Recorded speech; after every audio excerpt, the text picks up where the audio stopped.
Showcasing local talent, professionals, and everyday people making Salt Lake City what it is today. It's time for another episode of the I Am Salt Lake podcast. I want to welcome everybody out today to episode 328 of I Am Salt Lake podcast. My name's Chris. And I'm Chrissy. Hey, we're recording today out of our studios at Access Co-working Spaces, right in the heart of downtown Salt Lake City. This episode of the podcast is brought to you by Five Wise Vodka, the Salt Lake Barber Company, and Taylor Cooperative. We're going to be telling you more about these awesome local businesses and why you need to be supporting them. We're going to do that later on in the podcast. But let me take a few minutes right now and tell you about our awesome show today. Today on the podcast, we play an interview that we did with Gia Bianca Stephens, where we get to find out all about the drag lifestyle here in Utah. She shares her story on what got her interested in dressing in drag, what it's like to perform, and we even talked about some of the awards that she's won, like Miss Gay Utah. What a great story. We're going to get into that here shortly. Hey, if this is your first time here and you haven't had a chance to check out any of the other episodes of the podcast, we invite you to head on over to our website, iamsaltlake.com, browse through the catalog of interviews that we've done. We've had an opportunity to chat with some of the most amazing people here in Salt Lake City, have them share their stories, and we'd love for you to listen to them. So again, that website is iamsaltlake.com. Go check it out, subscribe to the podcast, and let us know what you think of the show. All right, let's jump into that conversation that we had with Gia Bianca Stephens when she came over to our office to share her story. Thank you so much for listening. Enjoy. Did you grow up here in Utah? Where's home for you? Yes, I grew up in South Jordan. South Jordan? South Jordan, Did you ever move away from Utah? Have you always been in Utah? I've always been a local. Mm-hmm. Really? Yep. Did you ever get that itch to move? I travel quite a bit with drag. So I get a taste of other cities quite often. There's only 3 places that I've been to that I could live. I think, aside from Salt Lake City. And one of them is, and they are Kauai in Hawaii, Denver, and Columbus, Ohio. Those are some of my favorite Columbus, cities. Ohio. Wait a minute. Yes. Of all Columbus, places. Ohio. Yeah. Have you the been draw there? there? Have you been there? Yeah. No. So the first time I competed at a national pageant was in Columbus in 2015. And downtown Columbus just reminded me of like a big, huge sugar house, like sugar house on steroids. It's just Really? It's quaint and there's a lot of history and the architecture is beautiful and people are so friendly. I am a big fan of Columbus, Ohio. So Wow, I would have never guessed that. me either. Out of anybody. It wasn't on my bucket list, but Yeah. when I was competing, you got to go where the competition's at. Sure. So. Now, do you travel a lot? Yeah, as much as I can. Now, is this a full-time job for you? No, drag is a passion project. Okay. Drag is just my side hustle. I don't know if again, like I mentioned before recording, I'm kind of ignorant with a lot of this stuff. I don't know. I mean, I could imagine it's a lot of work. Yeah, it's probably a lot of work and a lot of cost. And so it's a huge investment. I put on a pair of nylons once, and that was so difficult to get off. I don't know. I won't Yeah. even put on a pair of nylons. You know what I mean? Like I don't even. Well, let's. We got some questions here. Cool. I want to get into the whole dress and all this and that. But what is the correct pronoun when people address you? He, she, they. What's a good? And even for listeners, so we can all get educated here. Yeah. What is a good? Yeah. What do you prefer to be referenced as? When I'm in drag, it's appropriate to use female pronouns. Okay. It's just out of respect. But then again, under the makeup and the wigs, I'm just a cisgendered male. I'm just a guy. So But then again, a lot of times, like when I'm just hanging out with my girlfriends who are men, out of drag, like.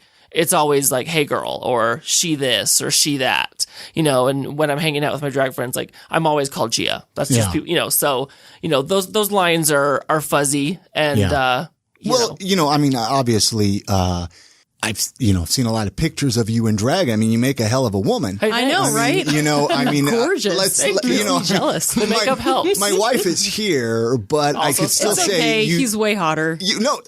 I'll tell you what. She is way hotter. Your beauty's natural. I will tell you, I would, you're in a relationship. So if I was single, I would say I would have hit on you as a woman. Yeah. But Flattered. Actually, okay, here's a question that I've had. Here. When you perform, do you ever have audience members who kind of treat you a little too much like a sex object or, Yes. uncomfortably objectify you? Yeah, once in a while. How do you deal with things like that? You kind of just push through it. I mean, I just recently did an event at Metro. I hosted a show there and performed. And after, when they were doing the meet and greet, we're taking photos and stuff. And there was a patron who was just getting a little too aggressively handsy. And, sometimes you just have to be like, okay, like, that's not okay. Like, don't touch me there. That's not for you, Why would they think it's okay to do that, though? I just, I think that there's so much sexuality to it, like, especially with the way that I like to perform. I really like to portray like a hyper feminine illusion. And men are pigs. Yeah, see, that's really what's at the root of it. Just kidding. No, they are. We are. I mean, we think we all. No, the thing is men think, straight men think they own women. They really genuinely, there's a lot of honestly entitlement. do. For sure. And so I think I think it's I don't want to say even a natural thing, but I think it's a natural instinct for men to. Is it? I don't know. I would say so. I mean, not all men, # not all men, but for the majority of the part, any woman, and I would assume any drag queen would have similar experiences of really uncomfortable situations or people who are too aggressive towards you. Yeah. When I was in the early days, there was one night where I had finished a show. I was waiting for my partner to come pick me up outside the club. It's like 2:30 in the morning, and I was solicited for sex by a John, and that was actually pretty scary because he just wouldn't take no for an answer. Really? And thank God Scott came whizzing around the corner right in the nick of time. But it got scary. So drag has really taught me a lot about female respect, and it's like that saying, like, if you could walk a day in my heels. Drag has really helped me gain an appreciation and understanding for the fairer sex, and which has been really. You're giving me an idea. Yeah, I think it should be a high school requirement for everyone to have like a semester where they have to dress in drag and go to school. That could actually, she could. I think that would be really Professor Stevens, Drag 101. Oh my gosh! Haven't you always wanted to be a high school teacher? If you can't walk in heels, auto fail. So. We're going to kind of bounce all over the place here, but cool.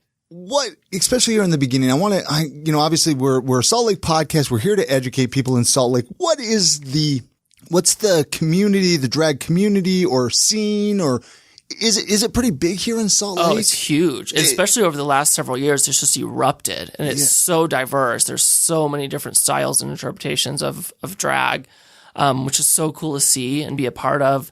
I just hosted, I am currently reigning as Miss Gay Utah, and I held my first fundraiser this past Saturday at Area 51.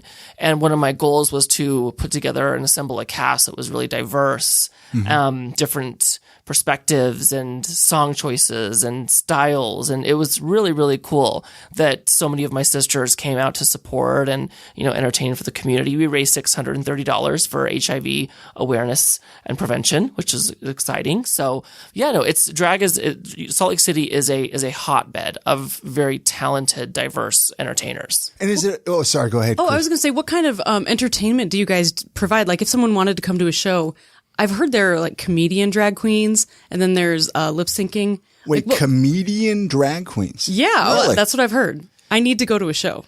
Yes. So actually, on speaking of comedy drag, I'm participating in a roast of Salt Lake City drag queens, which will be at Metro Music Hall on July 19th. Okay. So, that sounds like fun. And I can be a real bitch. So I'm excited to get up there and let them have it. But yeah, no, to your point, there's comedy queens, there's your spooky queens, your avant-garde, your fashion girls.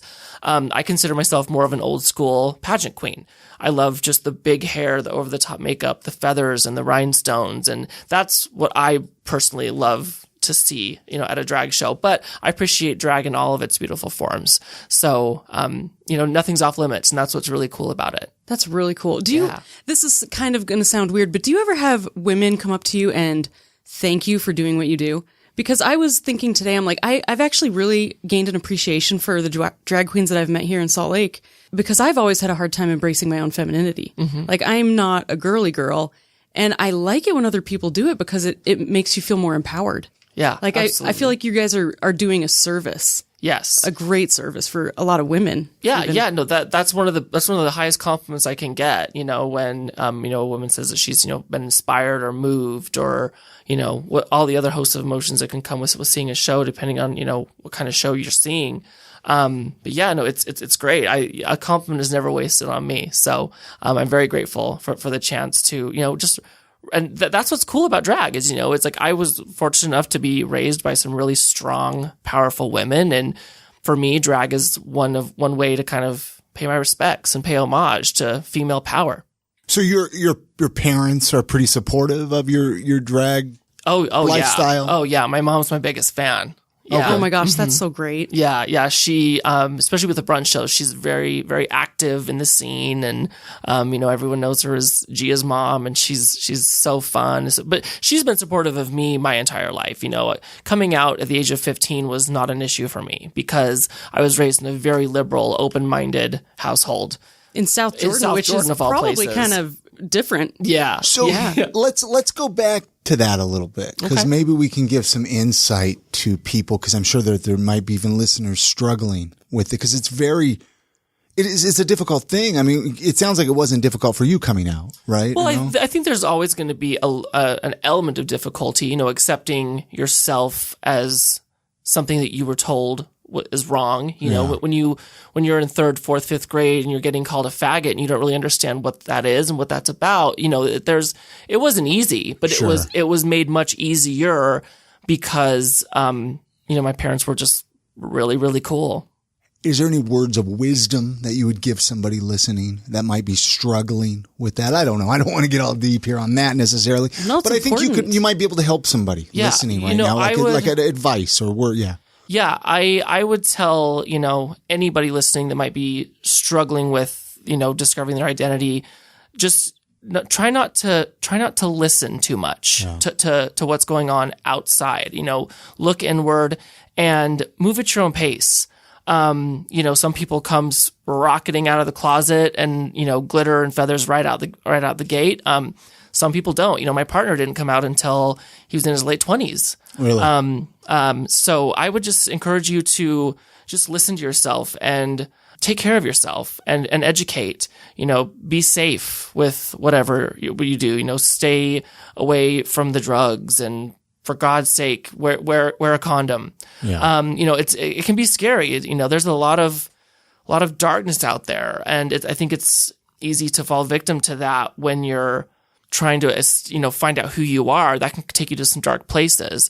But, just know and understand there's a very, very rich, supportive community out there.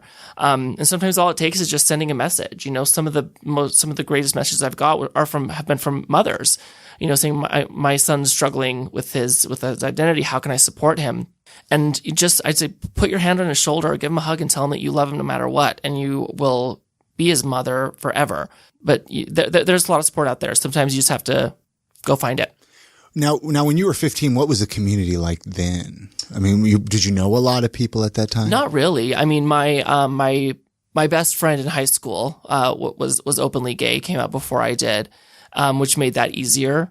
I think there's only like 3 or 4 of us in good old Bingham High School, class of 2004, that were openly gay. I think I got lucky.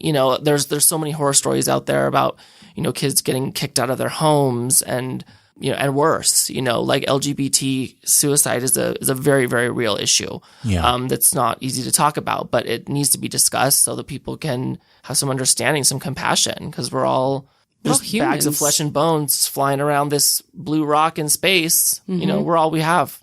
Well, and that's why I figured maybe you can give a little bit of, hey, I don't know. We've never been able to have this discussion on this podcast, which I'm grateful for. Cool. And so I appreciate you.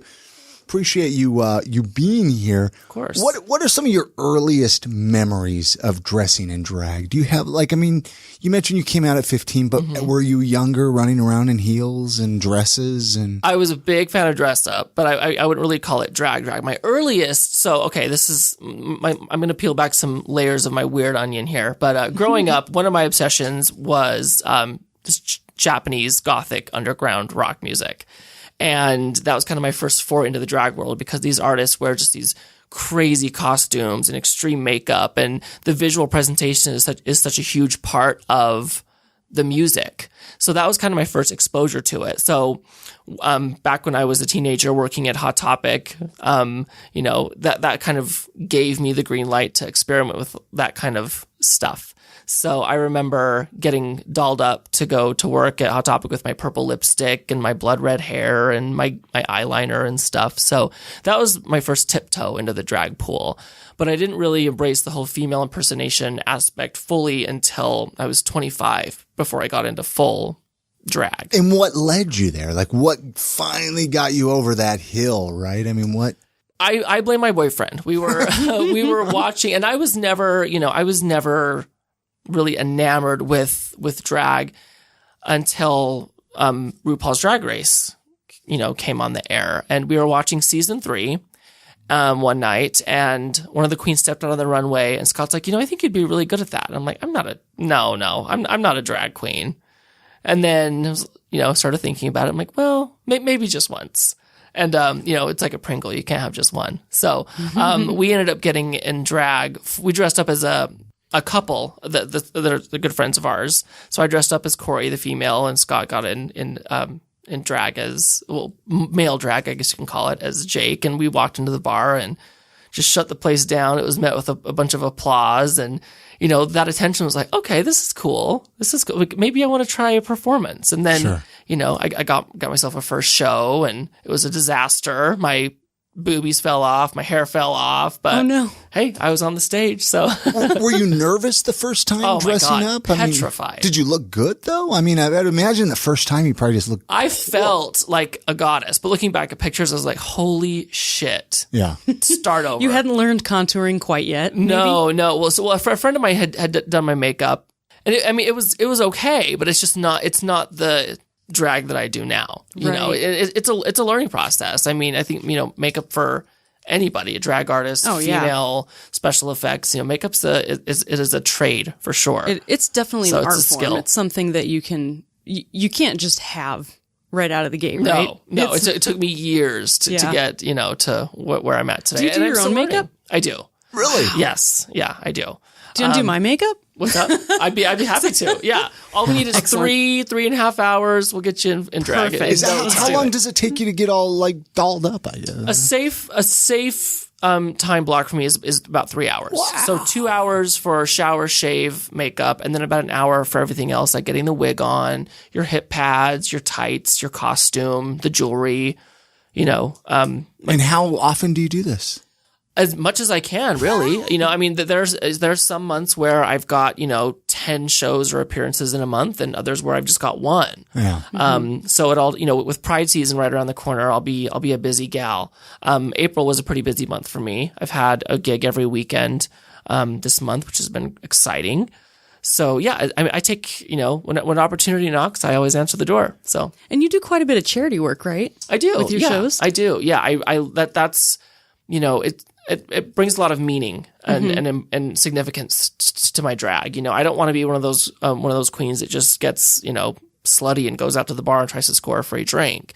I won the Miss Gay Utah pageant back in January, and one of my obligations within that title is to hold 2 fundraising functions through the course of my reign. And like I said before, we just had my first one last Saturday, which was a really, really good time. So yes, charity work is very important. I do a lot of stuff with the Volunteers of America. I've worked with Utah Pride Center quite a bit, especially their youth program. And I think that that's a rite of passage. Like, I think any established drag queen understands that, you have a platform to represent your community, and you should show up as full and as often as you can. Yeah, absolutely. Yeah. I've always wondered, what's kind of proper audience etiquette when people come to a performance? Okay. Don't ever touch a performer during her number. Always tip. Put your phone down. Let's see. How much and how do you tip? You know what? It's however. So you tip the dance, you tip the performers. Yeah, it's like Really? going to a strip club. Sure. Yeah. Okay. But like way better. Okay. Yeah. Obviously. Exactly. But you're not getting naked. No, that's for a different show.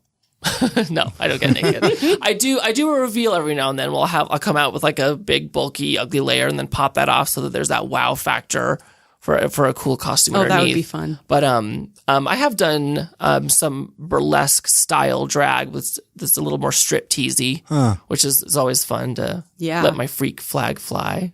So that would be so fun. Oh, I was just. Oh, that's just what I was wondering. I mean, because if you can't touch the performers, or how does that work? Like with tipping. So you just get that dollar bill in the air, and I will. It's the same thing. Come grab it. I've got laser vision to money. Any strip club. I mean, it's not like you could touch them at trails either. I could see. That's probably I mean, I could answer that one. I know that one. Yeah, just hold that dollar in the air, and honey, I will come get it. Perfect. All drag queens aren't. There are straight drag queens, right? No. Yeah, I've never met one myself, but I've heard they're out there. You know, I mean, for a really good entertainer, it's a living. You know, now isn't there? What about like with a beard? Because isn't there a drag queen with a beard here in Salt Lake? There's several with a beard. Yeah, dude. Wow. See, because I'm wondering, like, well, what can I do here? Can I dress in drag? We can do makeup from the beard up. Yeah, why not? Yeah, I don't know. I mean, I would probably do it one time.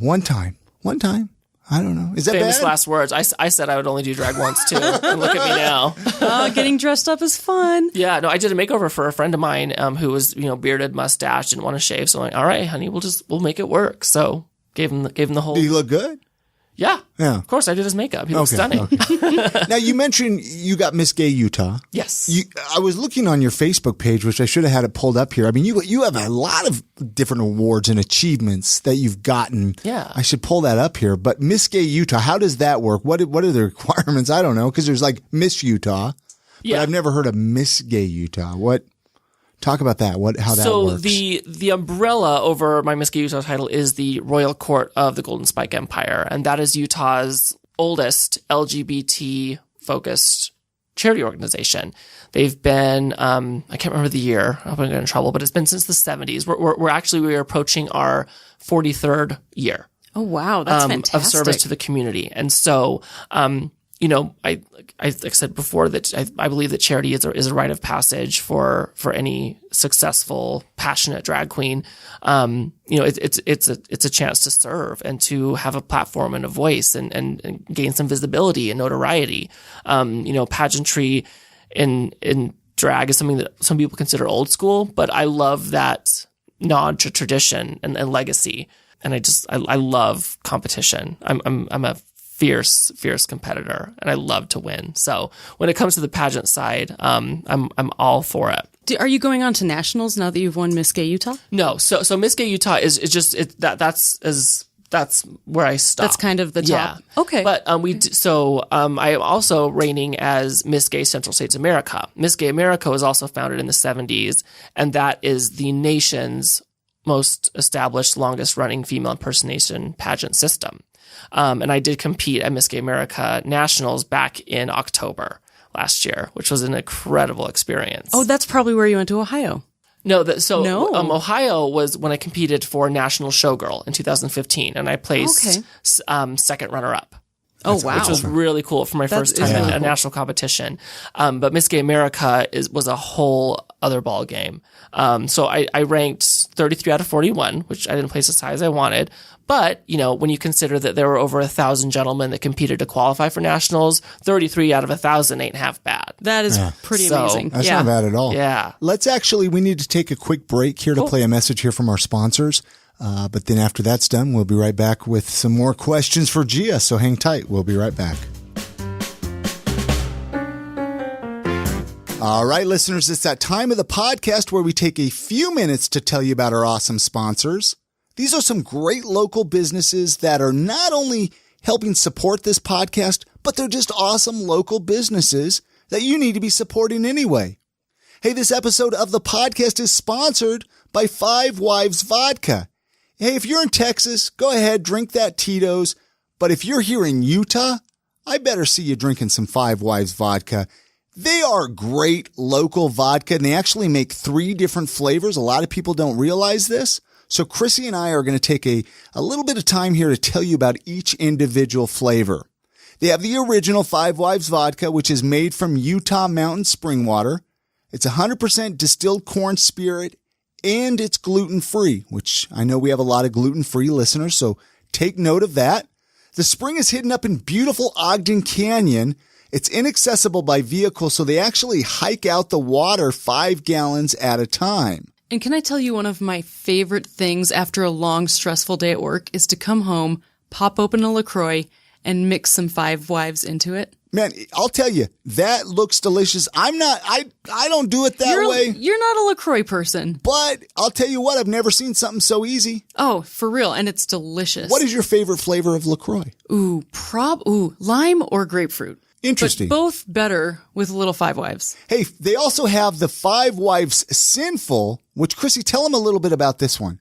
Oh man, this one is so good. Five Wives Sinful is a cinnamon flavored vodka, but it's not like cinnamon sugar candy flavor. It's like a delicious morning cinnamon roll, and it only has 76 calories per ounce. You hit the key note there, morning time. It is delicious in the morning. Sometimes you gotta have a good morning. Hey, they also have the Five Wives Heavenly, which is a flavored vodka as well with a delicious vanilla taste. Heavenly's rich, buttery vanilla flavor comes through without coating your taste buds with all that sugar, and it results in more vanilla and less calories. And probably goes well with dessert. Absolutely. Head on over to their website, fivewivesvodka.com, where you can find out more information about them, or go pick up a bottle at your local DABC, which is your local state liquor store. And many thanks to Five Wives Vodka for sponsoring this episode of the podcast. This episode of the podcast is sponsored by Taylor Cooperative. Right in the heart of downtown Salt Lake City, Taylor Cooperative makes suits that are actually gonna fit. Not those bulky suits that you get from suit shops in the mall. These are suits that are custom fitted to fit you. We all run into those moments that we need a suit, whether it's for work, a wedding, or just a night on the town. And luckily, this is where Taylor Cooperative comes into play. Head on over to their website, taylorcooperative.com, and schedule yourself a fitting. They're going to get you fitted and set up with a suit that you are actually happy with. I know a lot of you have never gotten fitted for a suit, and let me tell you what, it's not as intimidating as it sounds. I was actually impressed with how simple of a process it is. Their shop is great, it's comfortable, they let you look around at their amazing fabric selection, they talk to you about your personal style, and then they take your measurements. The fitting is actually fun, informative, and very, very relaxed. They didn't even make fun of the dad bod. The end result is a high-quality suit made specifically to your measurements and style preferences. The first step, though, of course, is to schedule a fitting, which you can do by heading on over to their website, taylorcooperative.com. Oh, when you go in to get fitted, tell them thank you for sponsoring I Am Salt Lake Podcast. All right, this episode of the podcast is also sponsored by the Salt Lake Barber Company. So after you go get your suit from Taylor Cooperative, go over to Salt Lake Barber Company, go get yourself a haircut or a beard trim. They even offer straight razor shaves. They're located right at 10th East and 800 South, which is the corner of 8th and Main in the central 9th district of downtown Salt Lake City. In full disclosure, this is where I go to get my haircuts and beard trims. And let me tell you, I actually get excited to go get my haircut. And I get excited when you go too, because you look good when you get back. There has never been a time where you say I look bad. And so you're being honest right here on the podcast, it's Chrissy. true. You never look bad. Isaac over at the Salt Lake Barber Company does an amazing job. He's actually been on the podcast. I forgot which number he's been on. Go listen to that. Go visit Salt Lake Barber Company. They are a true community barbershop focused on providing the best work environment possible and allowing barbers to always provide the highest quality experience while in the chair. They do take walk-ins, but you get a guaranteed appointment if you go book it online on their website at saltlakebarberco.com. Again, that's saltlakebarberco.com, where you can go schedule a haircut, a beard trim, or a straight razor shave. This is a top-notch shop. Even if you're not in the market for a haircut, stop by. I mean, they offer, different products as well. They got some great merchandise. They have a Teenage Mutant Ninja Turtles arcade game, and all the proceeds are donated to charity. Awesome stuff right there. The Salt Lake Barber Company. Go book your appointment right on their website, saltlakebarberco.com. And many thanks to the Salt Lake Barber Company for sponsoring this episode of the podcast. You know what I want to know here is your drag name. Yeah. How does that work? Like, can you just come up with whatever you want, or how did you get yours? So, yeah, I mean, when it comes to drag names, a lot of times a queen will have a drag mother, which will kind of bless them with the name of their drag house, so to speak. But my drag name was kind of a layer cake. So when I first started, I just went by Bianca, because I always thought it just sounded regal and pretty and a little bit bitchy, which, you know, if the crown fits, right? And then after I saw the movie Gia, which was Angelina Jolie's breakout role. Dude, that was a good movie. It was really good. It was really good. Oh my God. I'll have to go watch tonight. Okay. 2 nights. Excellent. Yes. Homework, man. It's kind of hard. It's kind of gut wrenching though. It's a little hard to watch it, but I was so moved by her story. I'm a huge Angelina fan anyway. Sure. But once I saw that movie, I was just so moved by her story. And she was one of the very first, women to die of AIDS back in the 80s, when it was still known as gay cancer. And I just thought that was such an important tribute to what I do in the community that I serve. And so I was Gia Bianca for a couple of years. And then Stephens came about because my father's first name was Stephen. And we had a difficult relationship for a lot of years, but there was about a 7-year span where we did not speak for one reason or another. And 2 weeks before he passed away, we reconciled, went to dinner, and were able to reconnect after a long period of silence. And he unfortunately passed away in a motorcycle accident. So I took Stephen as my last name in drag as an homage to him because, you know, I had a lot of doubt in my head. I'm like, well, is it the gay thing that you know causes disapproval, or you know, I don't know. Like, I think you know he suffered from mental health issues, like we all do to some degree, I think. But he was never able to come to one of my shows, and that last encounter I had with him was so moving, and it was so nice just to hear my dad say, you know, I want to come see you perform, and I want to meet your partner, and that was validation and acceptance that I never expected. So now he gets to be with me at every show. That's so awesome. Yeah. So that's See, and I would have never the dialogue. guessed that it was that much a thought. I guess. It's like that. It's a really personal name. Yeah. Every bit of it. It's very me. You know, there's a lot of you know. It's evolved with my drag. There's but some names are a little campier. Mm-hmm. Like one of the gals in town who I love, Mona Diet. I love that name, and she's an incredible performer.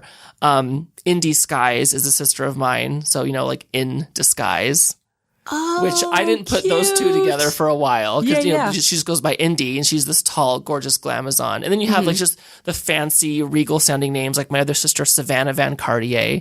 You know, so that's just the fun. It's just another layer of the drag. It's just something that's like a little over the top, a little eccentric. And there's no strict rule about how to get your name. It's kind of everyone slowly chooses their own individual name. Kind of, yeah. But, you know, for example, like my drag daughter, Ava Chanel Stephens, I was like, well, the rule is your first name has to be a supermodel's name because it's got a time with Gia, you know? So, I blessed her with her drag name, and she's killing it as Ava Chanel. So now drag daughter. What is that? I mean, so I'm basically just her mentor. You know, I'm just there to help guide her and teach her a makeup trick and help get her some exposure, and just like a real mother would with a real daughter, just kind of guide them through this journey we call life. So. Sure. Well, and that's what I was kind of wondering. Like, if somebody wanted to get into drag, like, what would you do? What are the steps? Like, let's say I was interested. Gosh, I'm giving way too much. Chrissy's going to think I want to do it. Hey, I am so down with this. You don't even know. Okay. Like, well, I'm into it. All right. Well, let's pretend I am. Okay. And where do I go? How do I do it? Do I call you up? I say, hey, Gia, I want to start. I mean, what if I don't know you? What if I don't know any drag queens, but I'm like, I got an itch to wear a dress? Yeah. I mean, just show up. Like, make yourself present. But show up, you know, where? Like, Where? like any drag show USA. Okay. You know, I think the drag community is shockingly accepting. You know, I think a lot of times people like drag queens get a bad rap for being, you know, bitchy and exclusive, and you know, there is some of that out there. But for the most part, especially here in Salt Lake City, there's so much love and there's so much welcoming energy. So yeah, I just show up, use your voice, and say, hey, I come want up, to do introduce this. myself, and say, hey, I want to do this. I mean, I don't know. I mean, again, I'm giving some advice to people listening. Like Ava, for example, my drag daughter, when she hadn't done it before and was like, oh my God, I love your style. I love what you do. Would you be my drag mom? I'm like, if you want to put in the work, I'd be happy to, but it's not easy. Drag's expensive and taxing and exhausting. And so, but if you want to put in the work, I'd be happy to help you. And it's been really awesome to see her flourish. And it just started with her just speaking up, saying, I want to show me your ways, wise one, and she's been killing it. So she just won her first pageant back in February. So now, is your drag closet bigger than your regular closet? Oh, God, do you have a lot more dresses and shoes? And... The floor plan would call my drag room a master bedroom, but it's a whole workshop.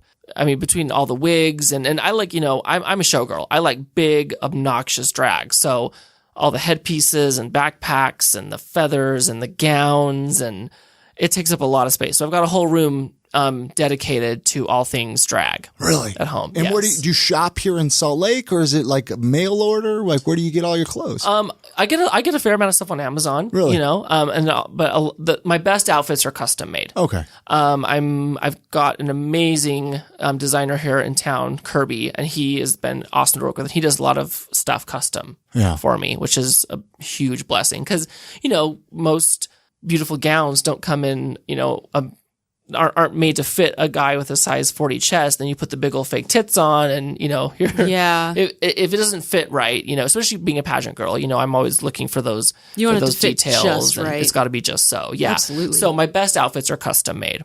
Interesting. But I'm also not opposed to, an Amazon leotard and slapping some rhinestones on it and calling it a day. Hey, if it looks good, if it stretches, it fits, right? Amen, girl. Yes.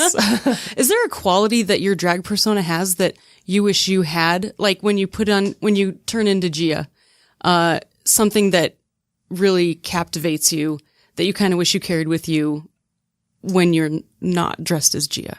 It's come full circle. Oddly enough, getting dressed up as Gia and becoming someone else has made accepting and loving myself so much easier. A lot of my insecurities about, like my body, for example, I had a lot of body issues because I was always like that skinny kid and, a little sickly looking. And that was always an issue for me. And then I didn't like the size of my forehead, or my nose is too big. I think there's so much of that in gay culture, but being able to become Gia has kind of made that okay. Drag has taught me how to love myself in and out of drag, which has been a really awesome journey. Yeah. So it's just kind of to feel those insecurities just wash away over the course of time. It's super, super empowering. That is so cool. Yeah. All right. I've heard that some drag queens are not okay with, I think they would be called bio queens or female drag queens. Uh-huh. What's kind of the status of that? How do you feel about that? I love it. I think it's awesome. I've another daughter of mine. She's an incredible burlesque performer. She was welcomed into the House of Stevens last year. I love it. So there's some stunning. Drag is not just for gay men. Drag is for everybody. To me, the beauty of drag is there's no right or wrong way. So if there's a woman that wants to get in drag, go for it. There's some of the most stunning queens are real women underneath all that makeup. So I say go for it. That's great. And the Salt Lake community is pretty open. Oh yeah. To if a woman showed up and was like, I want to try it too, guys. Yeah. Awesome. Doesn't the word drag, wasn't that like back to Shakespeare's days? Isn't you that have like, done your homework. Look at you. With something with that. Yes, I remember reading it a while back, Yeah. like it was. Yep. Drag as an acronym stands for dress resembling a girl. Yeah. Because back in Shakespeare's day, all of the parts were played by men, including the female roles. So that was the stage direction for the female characters. I'm surprised you didn't listen to that on a podcast. I actually did listen to that on a podcast. I just wanted you to bring it up. From a podcast. She's always telling me at home, I learned this from a podcast, Chris. Hey, I just didn't want you to fall under my shade of knowledge. I was letting you have that one. I meant to ask you this earlier, like you mentioned like reaching out. Is there a website, or I guess it's like I know I keep going back to listeners, how can they get involved, but like going to drag shows, is there Is there a main website or a club of this? Or Most like Metro, I know, does a lot of drag shows. Is that kind of the best way to go? Or yeah, or social media has been a beautiful thing for drag, and most drag queens I know are social media whores. They're all over it. So that's the best way to if you want to get a hold of me, that's the best way to get a hold of me is through social media, whether it be Facebook, Instagram. I don't tweet much. I think I might be a little too old for the tweeter, but yeah, social, and that's what's so cool about being alive in this time is that everything's right at your fingertips. Which I'll put your link for Facebook on the iamsaltlake.com with this episode. Cool. But a lot of people, back to that, if it wasn't for them listening to this episode, a lot of people are they're even a little more private on Facebook where they're afraid to add some, I don't know this, Gia. I didn't go to school with them, It's like, they're so afraid. Like, oh my gosh, they're going to see a picture of me and steal my identity, Like people like that are just so weird. Like, it's like come on. You can't, it's hard to hide in internet land in 2018. It truly is. Man. Anyway, what kind of stuff do you like to do when you're not Gia? When you're not dressed up, what do you do? Yeah. I'm super boring. I'm a hang out at home with my dog and boyfriend kind of guy. That's not bad. Yeah. I mean, I think like Gia and doing drag it's like. It sounds exhausting. Oh God, it is. It is. And that checks all my need for social interaction. It checks all those boxes. So if I'm not performing, I'm pretty simple. I work full time as a retail manager. I've been a retail queen for over a decade. So I go to work and just do your thing, hang out. Now, does your boyfriend doesn't do drag? No, he doesn't. Does he want to? No, I don't think so. No, but if he ever were to, he'd be. Does he likes it that you do? Yeah, no, he's I guess it's his fault that I got started. So he's so supportive with everything I want to do, but especially with the drag thing. He's always there to drive me to a gig and help pack my shit up, and he's a rhinestoning genius, or helping to clean a wig. He's incredible. That's awesome. I'm a lucky gal. So yeah, he's very supportive. What is the most memorable concert or sporting event that you've been to? Probably the last, that's a tough one because I've seen some incredible, because my parents were very liberal and I was raised on damn good music. The very first concert I ever went to was AC/DC when I was 7 years old. Really? Yes. Wow. Nice. But I have to say, my favorite, can I give a top three? Let's do it just for you, Gia. Okay. All right. It's going to be a tie between Cher's fourth farewell tour. Where was it? Was that in Vegas? No, that was here. Really? Yeah, it was a while ago. I think it was. Oh my God, how old am I now? It was about 15 years ago. Oh wow, okay. And then when I saw Fleetwood Mac live, it blew me away. And then Stevie Nicks live. Sure, you're a pretty big Fleetwood Mac fan. Oh yeah, I was raised on it. Yeah, nice, Stevie is a goddess. I adore her. So those were some of the most memorable. But I've seen some damn good shows in my time, and that's what's cool about drag is I get to become that entertainment. Yeah. And I've done a Stevie Nicks impersonation. Actually I went to her concert dressed as her. Really? In drag, which was really cool. So Did she see you? No. No, but I'm sure she could feel my love and adoration from the audience radiating. Yeah. Who would you most like to be stuck in an elevator with? Anybody you want. Kylie Minogue. Who's that? I have no idea. Would you mind telling us who that is? Kylie Minogue is a pop goddess. She's an Australian diva. She's been around forever, but she got big in the States in the early 2000s with her hits like "Can't Get You Out of My Head" and "Come Into My World." Oh, yeah. I know her. You would know. You would know her I know if you her heard music. her songs. It sounds like that would be like the kids would be listening to that, and that's how you probably would know, right? Well, no, if it was in the 2000s, that was my jam. I remember. Yeah. I think I went to Germany and I heard some of her music there first. Anyway, doesn't matter. I know her music. Perfect. Yeah. And I just love her. Like, she's one of those that listening to her music and watching her live just makes me happy. And she's a breast cancer survivor, which is incredible. And she's just fierce and just uplifting and great. If you could learn one random skill, what would it be? Do you have anything in the back of your head? I really would love to learn how to sing. Okay. There's a reason I lip sync. If you ever heard me sing, you would know why. But, drag is, there's a lot of skills that go into being a successful queen. I'd love to learn how to sing. I'd love to learn how to style wigs. and I'd love to learn how to sew really, really well. But there's a time and a place, and I'm dipping into the vocalist pool because I do have a single coming out. I was contacted by a local producer who wanted to do a fierce drag track. So I'll be dropping a single in the next little bit here. So thank God he's got auto-tune. Oh, that's so great. Is it an original piece that you're doing? Yeah. So he wrote he did all the sound work and the engineering, and then we collaborated on the lyrics, which was really fun. And is this going to be on your do you have a website? No? I don't have a website. I probably should. Yeah. But I'm, facebook.com/Gia Bianca Stephens with a PH is where the song will be. Yeah. I'll post it like crazy. That's cool. Because we want to make it the goal is to make it a whole production, like a choreographed dance to go with it. Hopefully a music video, a big release party. So, the last update I got is he's processing vocals now. And so that should be ready to drop pretty soon. Do you think you'll perform it live ever?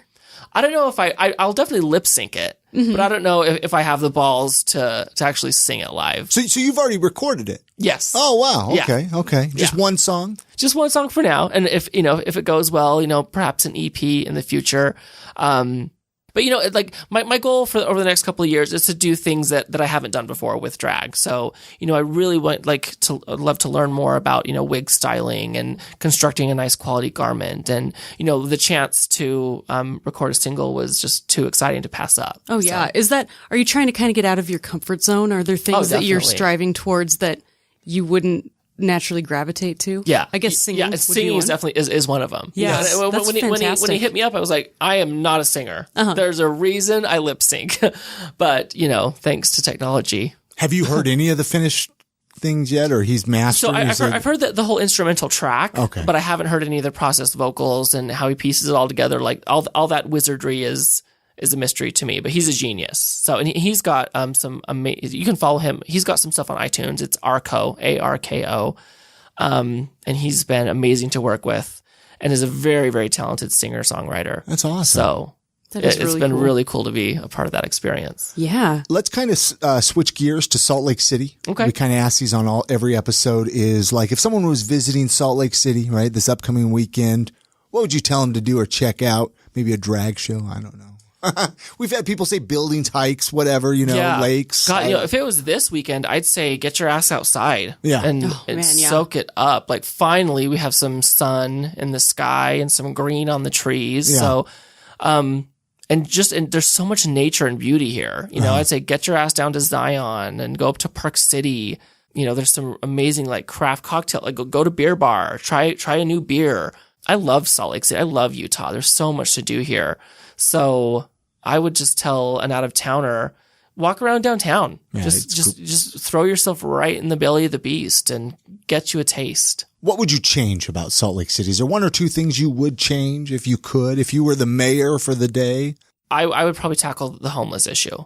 I think it's become a very, very big problem. I mean, I think it's always been an issue for every big city, but especially for the last couple of years, it's been interesting. Like ever since they so-called cleaned up Rio Grande, it's pushed so much of that into like surrounding areas.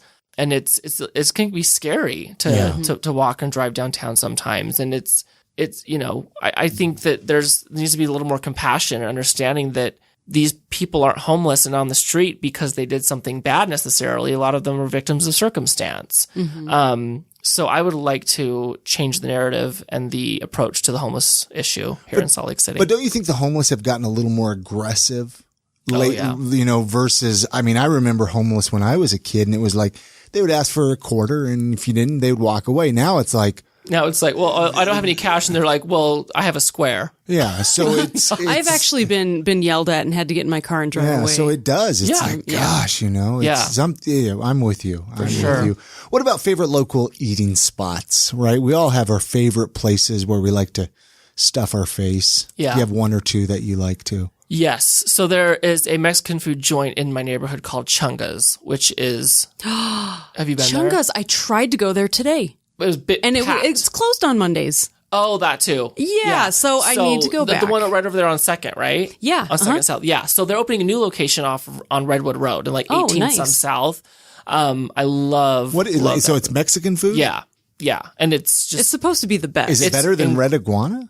It's You know, you don't want to answer that. I don't want to answer that because I'm a regular there, and I don't want to get blacklisted at Red Iguana. You're a regular? I love it. Yeah, well, Red Iguana too. Okay. Because there's rarely a wait. So, pro tip.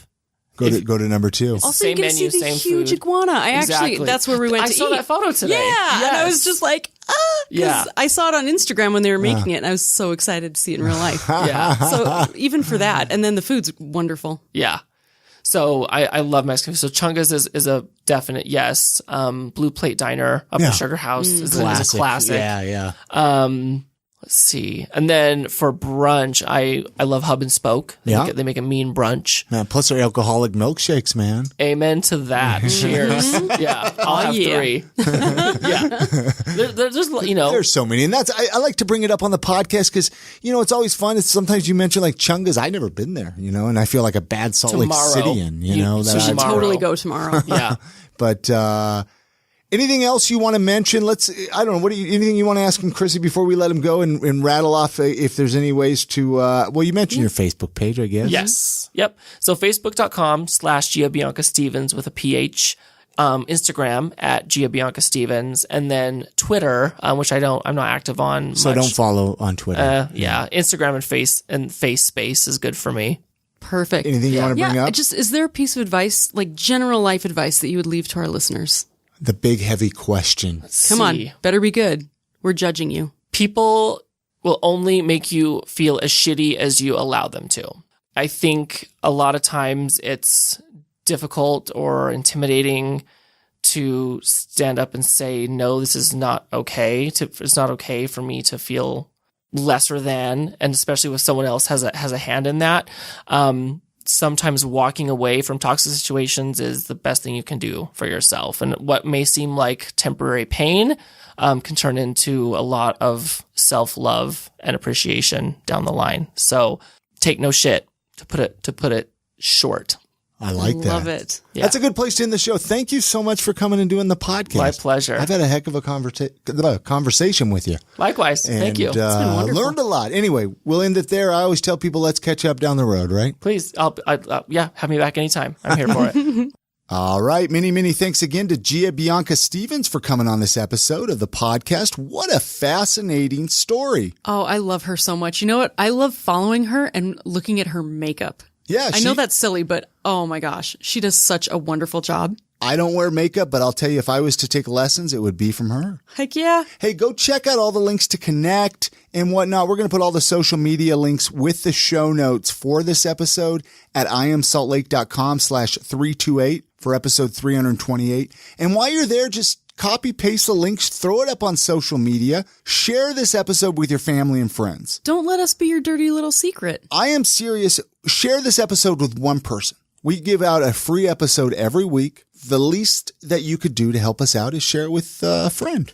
I'm serious. I mean, let's grow this army a little bit bigger. I know that sounds kind of cheesy, right? The I Am Salt Lake Army. But I am serious. Let's get this listenership so incredibly large that we can bring on some of the most incredible people to find out their story. I'm serious. I totally agree. iamsaltlake.com is our website, so head on over there. Hey, it's the first of the month. This is the time where we give a little bit of extra love to our Patreon supporters. I don't talk enough about these people, and I'm sure Chrissy could agree. But we think about you all the time. Maybe you do a little bit more than I do. This is kind of the front line, right? Frontline supporters. These are the people that are like, hey, I'll kick on over a couple of bucks to help keep the lights on, to help pay the podcast bills. If you want to become a Patreon supporter, just go to patreon.com/IamSaltLake, and you could see where you can become a supporter for as little as $1, which we have a brand new Patreon supporter. Michelle Stevens-Williams is our newest Patreon supporter. Thanks for joining us, Michelle. Yeah, so a special shout out to her this month. And but I want to go down the list here and kind of give a little special thank you to everybody, but run off their names here. And again, I apologize if I pronounce anybody's name wrong. So far, nobody's yelled at me, though. Names are hard.